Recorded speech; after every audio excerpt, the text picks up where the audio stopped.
everybody. Welcome to the South Australian Sports Show. I hope you can stay with us for the next hour. We've got plenty coming up on the show. Got some cricket, some cycling, Gaelic footy, lawnmower racing. Stop it. Stop it. As I welcome Barry Curt to the show. Baz, how are you? Oh, I'm really good, mate. I'm looking forward to it. Right.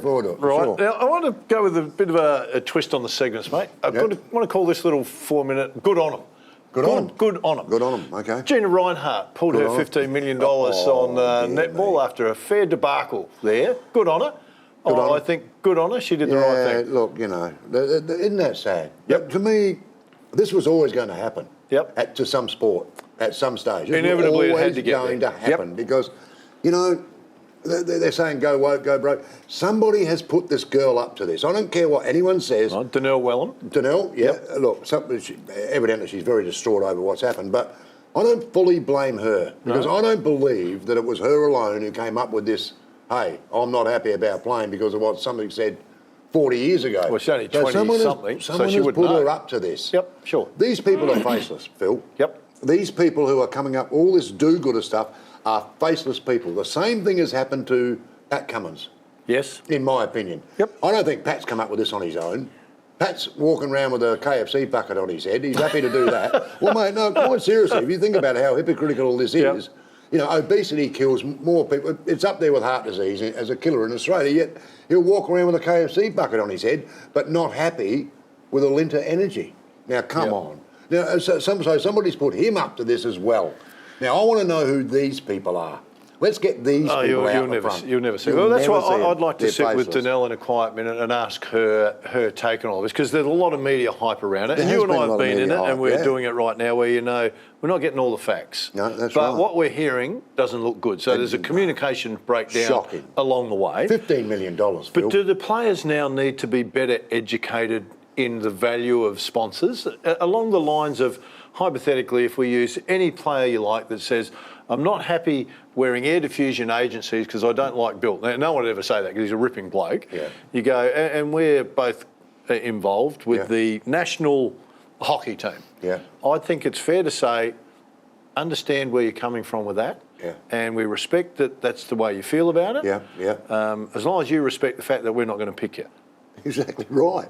Exactly right. So I think it's got to that stage where associations are going to go, you're having too much to say. You don't understand the damage that's going to be done with what you're saying. Yeah. So we just won't pick you. No, I'm tired of it. So seriously. I think that's it. I'm over it. I'm tired of it. I think it's a disgrace what they've done, because it's not the netball people who are going to suffer here, or the above top echelon of netball people. They're going to suffer now. This is going to go all the way down to grassroots. Sure. Good on the Brisbane Lions too. We see Chris Fagan coming back to work after a board meeting on Tuesday night, and so we should. So good on them for doing that. I think.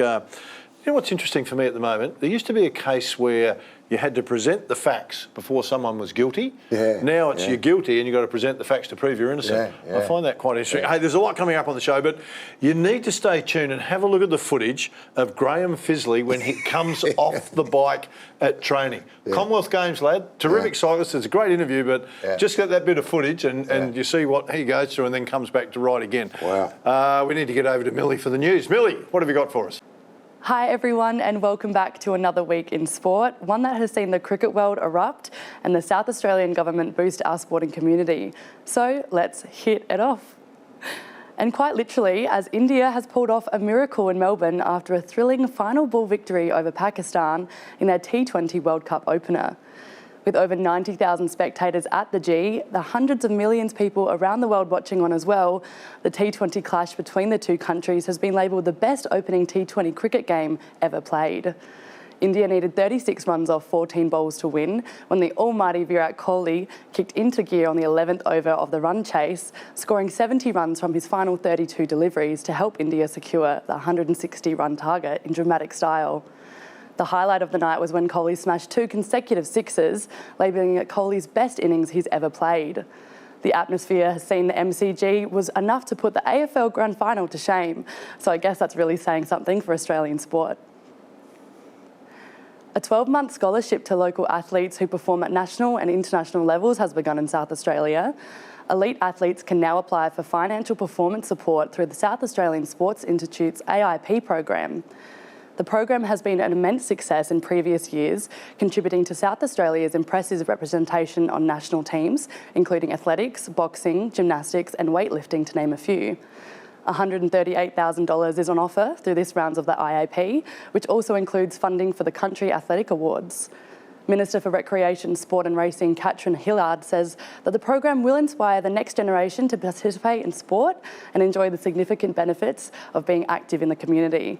With less than 2 years until the 2024 Paris Olympics and the Paralympic Games, the scholarship is set to boost our local talent onto the big stage, and perhaps we'll see our local boxing legend and friend of the show, Callum Peters, take out top spot. 3 suburban sports centres in Adelaide will be upgraded ahead of the FIFA Women's World Cup in a partnership with the South Australian Government. The government is providing $350,000 to develop the state-of-the-art facilities at the Martin Sports Complex, the Steve Woodcock Sports Centre in Newton and the Croatian Sports Centre in Jepps Cross. Along with the new developments, the FIFA Women's World Cup will be packing crowds into Cooper Stadium in Hindmarsh, where up to 9 international teams will compete across 4 groups and 1 knockout round. The new stadium facilities are set to leave a legacy for sporting infrastructure in South Australia well after the Women's Cup concludes, so hopefully that will inspire more girls to pick up the beloved sport. And finally, some exciting news for Adelaide Crows this week, with 3-time Richmond Premiership player Shane Edwards joining the side as the Indigenous Player Development Manager.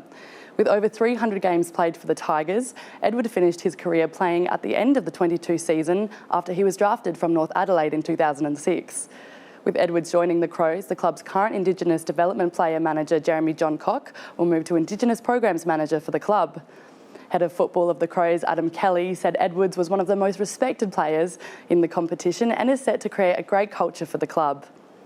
That is all the news I have for you this week. Now stay safe this weekend because it's sure to be a rainy one. I'm Millie Walters and we'll be right back for more on the SA Sports Show.